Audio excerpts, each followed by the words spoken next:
ये इंट्रोडक्शन जब हमारा खत्म हो गया कि मतलब ये किस तरह का ज्वाइंट है, कौन कौन से पार्ट इसमें होते हैं। अब नेक्स्ट हमारा आता है इसमें बोन।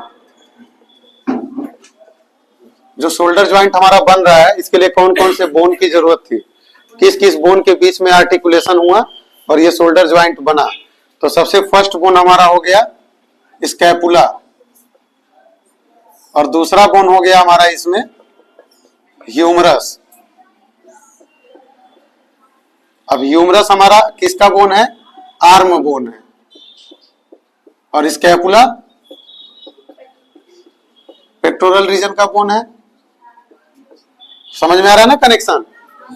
आर्म रीजन का जो बोन था वो पेक्टोरल रीजन के बोन के साथ जुड़ गया और जुड़ करके ग्लिनोह्यूमरल ज्वाइंट हमारा बना दिया। ठीक, उसके बाद दूसरा चीज इसमें क्या आ रहा है, end of the bone. Actual में कनेक्शन किसके बीच में हुआ, एंड ऑफ द बोन में अगर हम लोग देखें तो पहला हमारा क्या था, स्कैपुला था। तो स्कैपुला का कौन सा ऐसा पार्ट है जो ग्लिनोह्यूमरल ज्वाइंट को बना रहा था।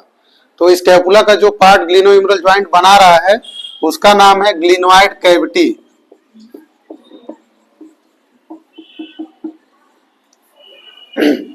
ठीक है, glenoid cavity of the scapula. और दूसरा जो होगा ह्यूमरस का,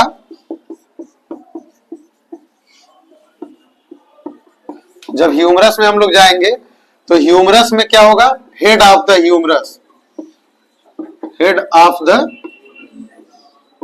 ह्यूमरस। ठीक, अब इस दोनों की देखो बड़ी खास एक बात है। खास बात क्या है कि जो ग्लिनोइड कैविटी है, ग्लिनोइड कैविटी की जो साइज है, मतलब इसकी साइज अगर हम लोग देखें, ग्लिनोइड कैविटी की साइज अगर हम लोग देखें तो इसकी size head of the humerus से स्मॉल होता है। ठीक, स्मॉल कंपेयर टू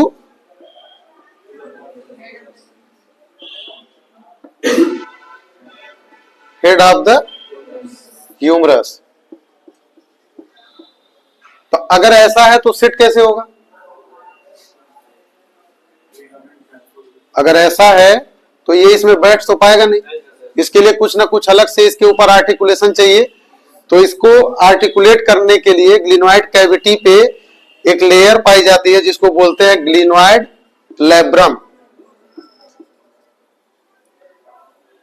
ठीक है, तो जो ग्लिनोइड लैब्रम है ये हेड ऑफ द ह्यूमरस को अच्छे से कनेक्ट करता है और चारों तरफ से इसको बाउंड करके रखता है जिससे कि ये इसमें आसानी से होल्ड हो सके। तब जाकर के ये हमारा स्कैपुला और ह्यूमरस का एक ज्वाइंट फॉर्म होता है और उसको हम लोग बोलते हैं ग्लिनोह्यूमरल ज्वाइंट। ठीक है ना। शोल्डर ज्वाइंट बोलने के पीछे रीजन क्या है कि ये शोल्डर के हिस्से में पाया जाता है। शोल्डर का जो एंड पोर्शन है, मतलब पेक्टोरल रीजन को शोल्डर बोलते हैं हम लोग, शोल्डर रीजन, तो इसका एंड पोर्शन ये होगा। तो इस हिस्से में ये ज्वाइंट पाने की वजह से इसको शोल्डर ज्वाइंट बोला जाता है, तब जाकर के ये शोल्डर ज्वाइंट कहा जाता है। समझ में आ रहा है ना। और ग्लिनोह्यूमरल क्यों बोला गया, ग्लिनोइड कैविटी और हेड ऑफ द ह्यूमरस के आर्टिकुलेशन की वजह से इसको ग्लिनोह्यूमरल ज्वाइंट बोला गया। ठीक है, ग्लिनोइड कैविटी से ग्लिनो लिया गया और हेड ऑफ द ह्यूमरस से ह्यूमरल लिया गया और दोनों को मिलाकर के बोल दिया गया ग्लिनोह्यूमरल ज्वाइंट। और शॉर्ट फॉर्म में इसको हम लोग बोलते हैं जीएच ज्वाइंट।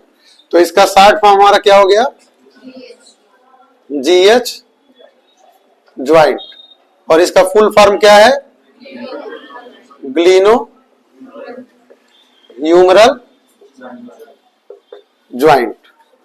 तो ये दो चीज समझ में आया कि इसमें कौन से बोन कनेक्ट हो रहे हैं, एंड ऑफ द बोन क्या है और कैसे इसका नाम रखा गया है।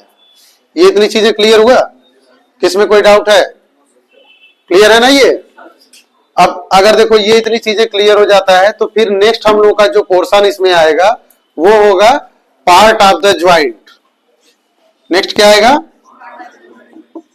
Part of the joint. तो पार्ट ऑफ द ज्वाइंट से पहले हम लोग एक चीज इसमें पहले ही पढ़े हैं, type of joint. Part of the joint से पहले अगर हम लोग इसमें एक पहले पढ़े थे उसको फिर से नोट कर सकते हैं हम लोग कि टाइप ऑफ ज्वाइंट। तो टाइप ऑफ ज्वाइंट में जो आएगा ये हो जाएगा साइनोवियल, और सब टाइप इसका क्या हो गया, बॉल एंड सॉकेट। ठीक, तो चूंकि जब साइनोवियल ज्वाइंट है तो कंटेंट ऑफ साइनोवियल यहां पे मिलेंगे, ठीक है ना। जो content of the synovial joint होता है वो सारे कंटेंट यहां मिलने चाहिए। जब वो सारे कंटेंट यहां पर मिलेंगे तभी जाकर के ये साइनोवियल ज्वाइंट का फॉर्मेशन होगा। तो हम लोग कंटेंट इसका पहले से ही पढ़े थे। साइनोवियल ज्वाइंट का जो कंटेंट था वो लोग हम लोग पहले से जान रहे थे कि इसमें क्या क्या पाया जाता है। तो पार्ट ऑफ द ज्वाइंट में वो सारी चीजें होनी चाहिए। तो पार्ट ऑफ द ज्वाइंट में हमारा क्या क्या होना चाहिए, सबसे पहले बोन होना चाहिए ना, उसके बाद कार्टिलेज होना चाहिए, उसके बाद कैप्सूल ये भी होना चाहिए, उसके बाद क्या होना चाहिए, लिगामेंट होना चाहिए। और साइनोवियल ज्वाइंट में एक स्पेशल कैरेक्टर कई सारे ज्वाइंट हम लोग देखते हैं, वर्सा। जब साइनोवियल ज्वाइंट कहीं फॉर्म करता है तो वहां पे वर्सा भी कई बार देखने के लिए मिलता है कि पाया जाता है। तो वर्सा का मेन काम होता है फ्रिक्शन को कम करना। दो पार्ट हो, दो एरिया हो या दो टिश्यूज हो, दो टिश्यूज के बीच में अगर वर्सा है तो वो क्या करेगा, उसके बीच में फ्रिक्शन ना हो उसको वो बचाएगा।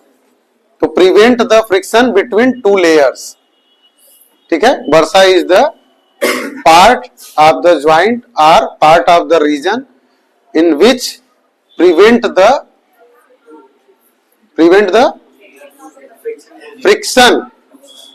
the friction between two layers। दो लेयर्स के बीच में जो फ्रिक्शन होगा उसको वो क्या करेगा, प्रिवेंट करेगा, बचाएगा। ठीक, तो वर्षा यही है, वर्षा का मेन काम यही होता है। ठीक है, तो एक चीज हम लोग यहां और क्या ऐड कर सकते हैं, वर्षा। तो पार्ट ऑफ द ज्वाइंट में हम लोगों को इतनी चीजें इसमें जानना होगा। ठीक, कि ग्लिनो ह्यूमरल ज्वाइंट जो बना है तो इसमें ये सारे पार्ट कौन कौन से हैं। तो इसमें सबसे पहला वाला पार्ट हम लोग तो जान लिए, बोन वाला। कौन सा बोन है, एंड ऑफ द बोन क्या है। ठीक, दूसरा कार्टिलेज है। कार्टिलेज इसके बोन के एंड ऑफ द बोन पे हमेशा कार्टिलेज का अटैचमेंट देखने के लिए मिलता है। उसके ऊपर एक लेयर पाई जाती है कार्टिलेज की जो उसको कवर किए रहता है। ठीक, तो कार्टिलेज दूसरा खत्म हो जाएगा यहीं पे। अब तीसरा जो हम लोग का आएगा वो क्या होगा, कैप्सूल। तो इसको नोट कर लो, तब कैप्सूल बताएं।